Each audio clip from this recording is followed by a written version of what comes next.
takes its place along with stone technology. Musical instruments appear over a wide area. And cave paintings, some paintings in areas and recesses so remote from the surface of the ground that it takes several hours to reach them, are painted and set up in dramatic tableaus specifically designed to bring together sound, light, and dance in hierophanies, extravaganzas of aesthetic output that invoke a kind of transcendent other that human beings for the first time are trying to come to grips with and make some kind of cultural statement about. And this pulling into matter of the ideas of human beings, first, in the forms of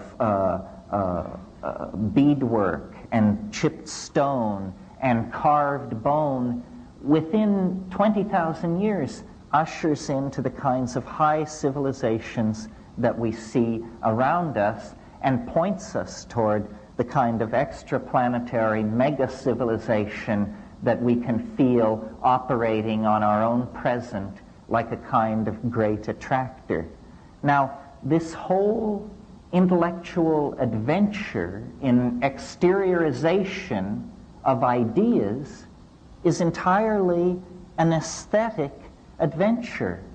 Until very recently, utility is only a secondary consideration. The real notion is a kind of seizure by the tremendum, by the other, which then forces us to take up matter, clay, bone, flint, and put it through a mental process where we then excrete it as objects that have lodged within them ideas. This seems to be the special, unique, transcendental function of the human animal, is the production and condensation of ideas. And what made it possible for the human animal is language. If you're seeking the thumbprint of the transcendental on the myriad phenomena that compose life on this planet, to my mind, the place to look is human language. Human language represents an ontological break of major magnitude with anything else going on this planet. I mean, yes, bees dance and dolphins squeak and chimpanzees do what they do, but it's a hell of a step from there to Wallace Stevens, let alone William Shakespeare. Language is the unique province of human beings, and language is the unique tool of the artist. The artist is the person of language.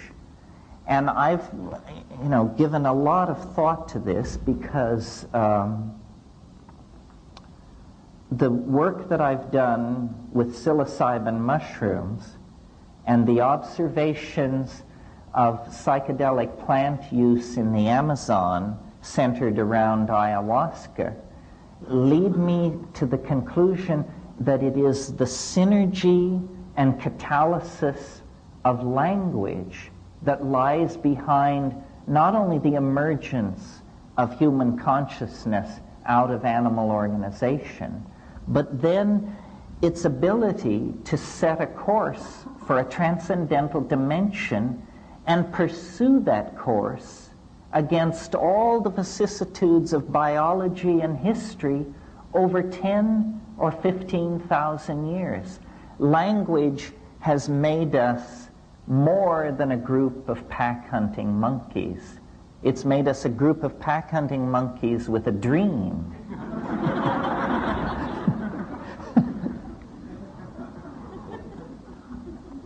And the fallout from that dream has given us our glory and our shame, our weaponry, our technology, our art, our hopes, our fears.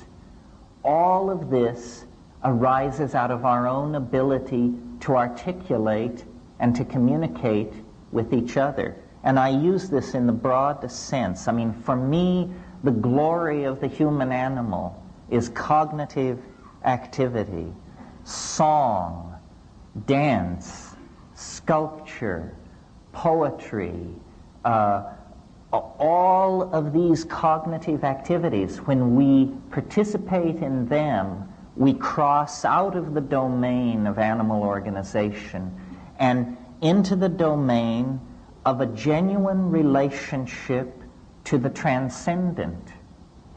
As you know, shamans in all times and places gain their power through relationships with helping spirits, which they sometimes call ancestors, sometimes call nature spirits, but somehow the acquisition of a relationship to a disincarnate intelligence is the precondition for authentic shamanism.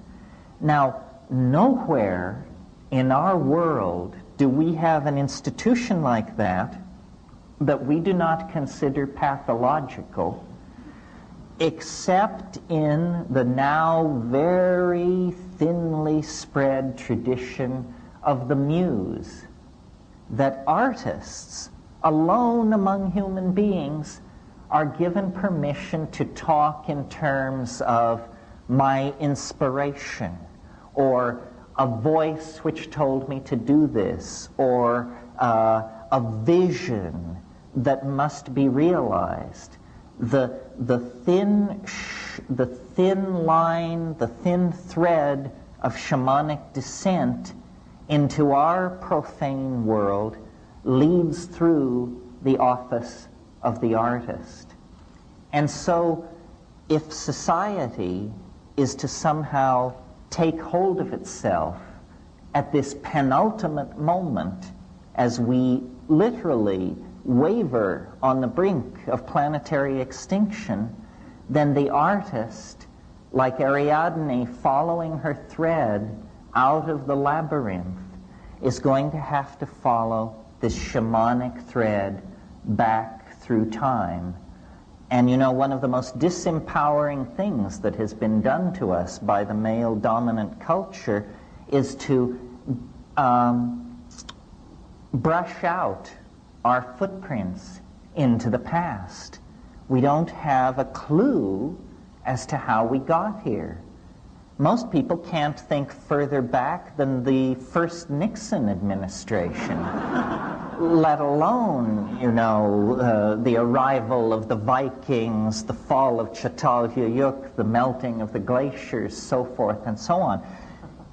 We have been disempowered by a rational tendency to deny our irrational roots, which are a kind of embarrassment to science, because science is the special province of the ego, and magic and art are the special province of something else.